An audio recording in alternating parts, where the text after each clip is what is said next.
Fala galera, sejam todos muito bem-vindos, sejam todas muito bem-vindas para o quê? Nossa continuidade aqui de reescrita de trechos, mais 5 questõezinhas. Olha só, temos uma novidade por aqui, estamos sempre melhorando tudo, pensando em vossas senhorias. Então, de vez em quando, eu vou aparecer por aqui assim, ó, deixa eu só me centralizar aqui, porque eu tô uma pessoa descentralizada. Mas é isso, vou aparecer por aqui, estarei por aqui junto com vocês em alguns momentos, mas neste momento partamos para a nossa correção. Vamos lá. A palavra resiliência refere-se à capacidade de voltar ao estado natural, principalmente após alguma situação crítica e fora do comum.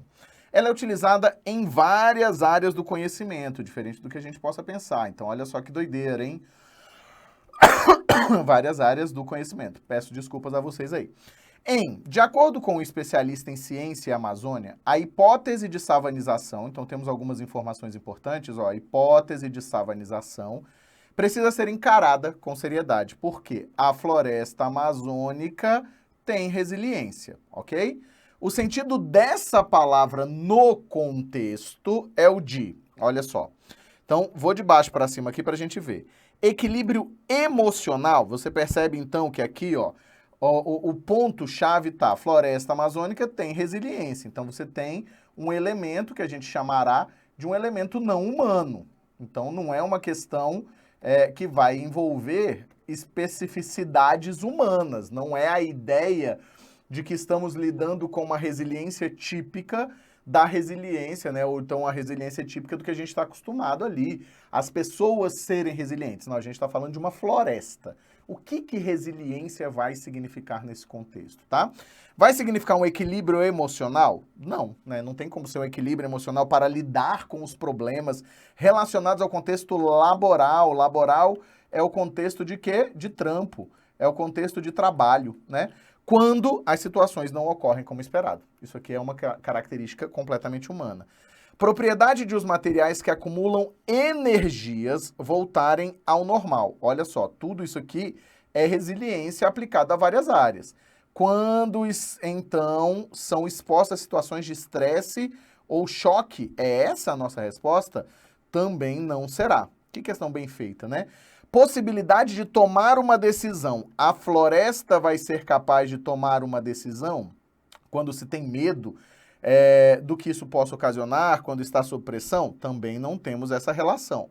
Capacidade de uma pessoa. Então já matamos aqui que não é a letra B também, de uma pessoa lidar com seus próprios problemas, vencer obstáculos e não ceder a qualquer coação. Essa aqui, inclusive, é a mais usual hoje dentro da nossa sociedade, né? Pensando, fulano é resiliente, é nesse sentido.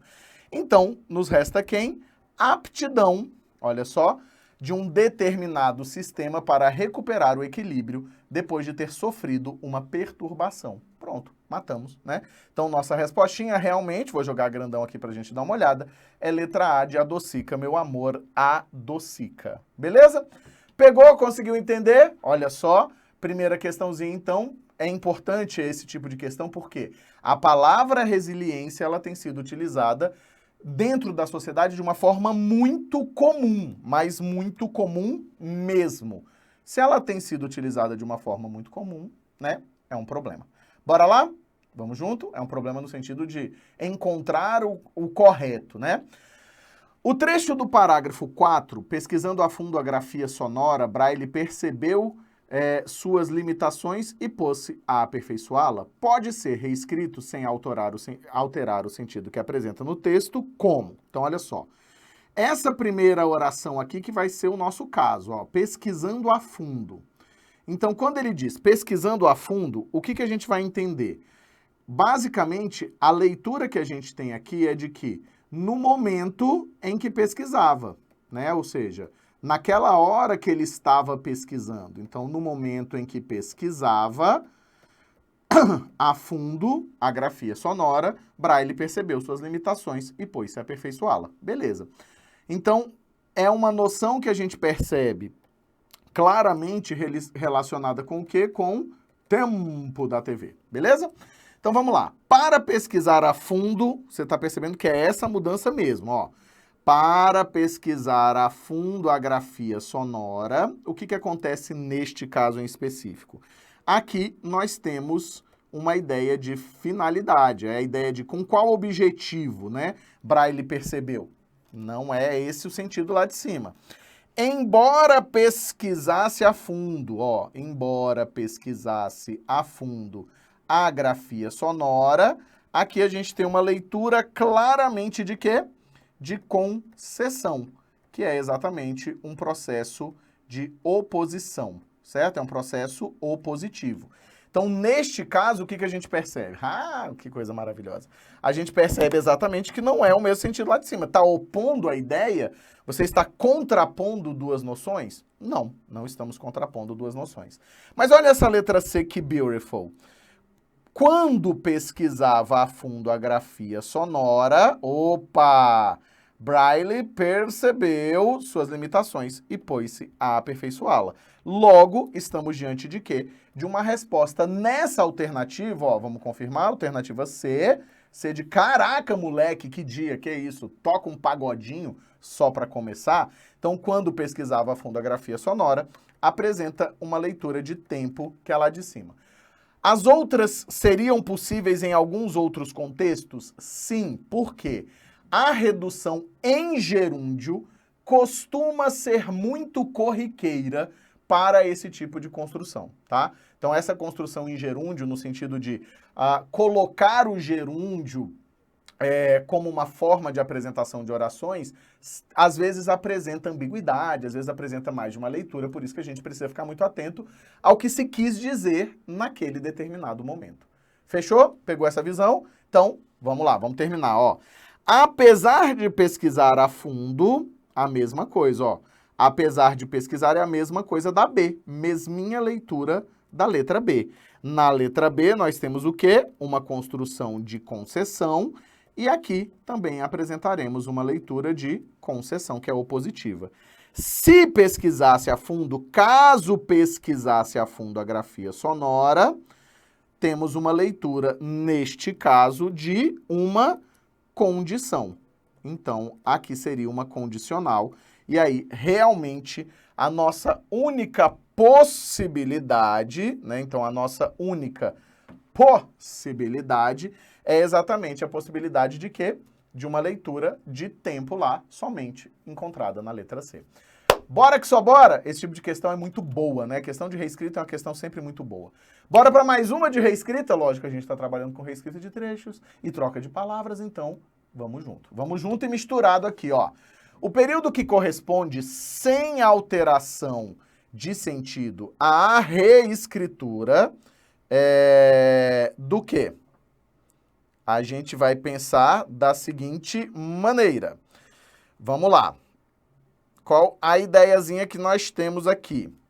O período que corresponde, então, sem alteração de sentido à reescritura de mesmo com o advento da moeda, o escambo ou troca de mercadorias persistiu em diversas comunidades. Ó, mesmo com o advento do papel moeda, essa noção é basicamente uma noção opositiva.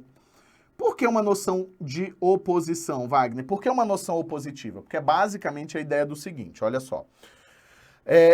Imaginava-se, num determinado momento, que com a noção do papel moeda, ou seja, com o advento do papel moeda, necessariamente nós teríamos uma modificação ou o fim do escambo ou troca de mercadorias. Contudo, ela persiste, ou seja, aquilo que a gente imaginou que não era para persistir, passa a ser o quê? Algo que persiste. Então, temos um problema aqui. O problema é uma oposição. Vamos ver em qual delas isso permanece? Vamos lá. O escambo, ou troca de moedas, persistiu em diversas comunidades, apesar do advento do papel moeda. Opa, encontramos aqui agora algo too very important, a nossa resposta. Por quê?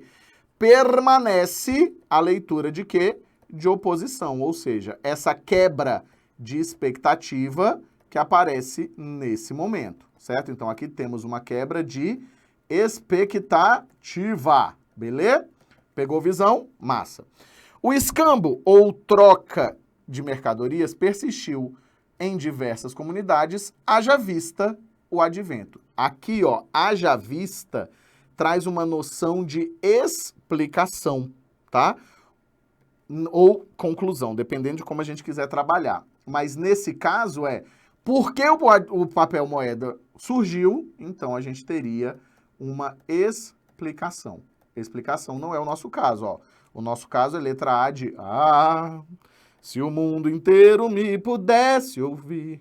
Quando do advento do papel moeda, ou seja, no momento em que ele foi inventado, adventado, temos uma leitura de tempo. Não temos uma leitura de oposição. Precisa ser uma leitura opositiva, beleza? Para manter aquela mesma significação. Wagner, eu posso dar uma lembrada mesmo, apesar essas noções como oposições? Pode e deve, tá? Com o advento do papel moeda, aqui, ó, a ideia de com o advento fica parecendo que eu tenho uma causa, ok? E logo em seguida ele me mete um no entanto, que é a oposição. Só que você consegue perceber que essa frase não faz sentido? Com o advento do papel moeda, no entanto, o escambo ou a troca de mercadorias persistiu, certo?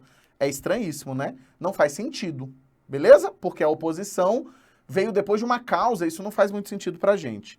Tanto quanto o advento do papel moeda, tanto quanto, ou seja, os dois persistiram da mesma forma, mas na verdade a ideia do advento ter persistido não faz sentido, né? Porque advento não persiste. Advento é início, por isso que aquela época celebrada no final do ano na Igreja Católica se chama advento. Advento é vinda, é chegada, tá? E é isso, por isso que você vai lá e aí você assiste as missas do advento que culminam com a missa do Natal. Beleza, meus jovens? Pegaram essa visão? Então, let's go, como diria minha mulher, hey ho, let's go. É isso, bora para a próxima. Vem junto comigo aqui, ó. Minhas necessidades são mais modestas. Tenho um PC mastodôntico. Opa, mastodôntico. Contemporâneo das cavernas da informativa. Das cavernas da informática, na verdade, é porque eu não sei o que aconteceu aqui. E um laptop da mesma época que começa a me deixar na mão. O termo mastodôntico em eu tenho um PC mastodôntico, certo? Aqui é a informática mesmo, tá? Pode ser substituído, por isso que é reescrita, tá? Sem prejuízo de sentido. Mastodôntico faz referência aos dinos, ou como diz minha filha, aos cassidinos, certo? Porque ela tem uma boneca chamada Cassi e tudo vira Cassi. Então, ó, mastodôntico faz referência a quem? Faz referência direta aos dinossauros. Se faz referência direta aos dinossauros, necessariamente a gente vai entender que são enormes. Eu tenho um PC mastodôntico, eu tenho um PC enorme, gigante. Ou seja, no caso, para quem entende de internet, né, que entende de tecnologia, significa dizer que esse PC é um PC antigo. Ó, contemporâneo das cavernas da informática. Então ele não é potente, provavelmente é exatamente o contrário. Grotesco, não faz sentido nenhum, porque seria execrável. Funcional, não, né? E imponente também não, porque imponente é alguma coisa positiva. Então o que acontece aqui? Ele fala que ele tem um PC mastodôntico da época das cavernas, né? Contemporâneo das cavernas, ou seja, do início, faz mais uma referência aos homens das cavernas. E você sabendo que mastodôntico faz referência a dinossauros, tem que ser alguma coisa grande, grandiosa. Beleza? Pegou essa visão? Posso seguir em frente? Vou seguir em frente. Vamos junto? Bora que só bora, vamos lá. Há situações iniciais e finais. Outras intermediárias, ok? Outras intermediárias. O que acontece? Vamos lá. Numa dimensão linear. E há atores, um dos quais o viajante, certo? Um dos quais o viajante, que serve de fio condutor entre pessoas, acontecimentos, locais e deslocamentos. Supõe uma subjetividade que se abre ao desconhecido. A perda de referências familiares, o abandono do mesmo pelo diferente, o encontro com o outro e o reencontro consigo mesmo. Nesse trecho do texto 2, né, supõe uma subjetividade que se abre ao desconhecido. Se as 3 palavras destacadas fossem substituídas, então, ó, fossem substituídas por seus antônimos, o trecho seria. Então, antônimos aqui para nós, você vai entender, logicamente, como palavras de sentido oposto. Então, aqui, ó, seria palavra, ou palavras, no caso, né, de sentido opositivo, oposto. Então, vamos atrás, ó. Supõe uma objetividade, check, que se consuma, não faz muito sentido, não é o oposto de abrir, né? No incógnito. Incógnito é a mesma coisa de desconhecido. Nesse caso aqui seria um sinônimo. Então, não nos serve como resposta, tá?